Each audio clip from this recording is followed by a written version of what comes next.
В социальных сетях активно распространяется информация о том, что летом можно заразиться коронавирусом от укуса комара. Пользователи считают, что насекомые превратятся в разносчиков инфекции.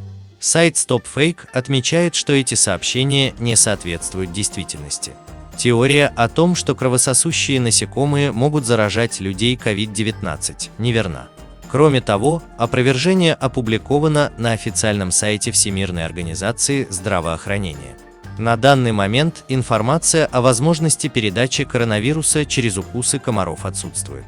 Чтобы защититься от инфекции, необходимо держаться на расстоянии от людей, у которых наблюдается кашель или повышенная температура, а также соблюдать правила гигиены рук и респираторной гигиены.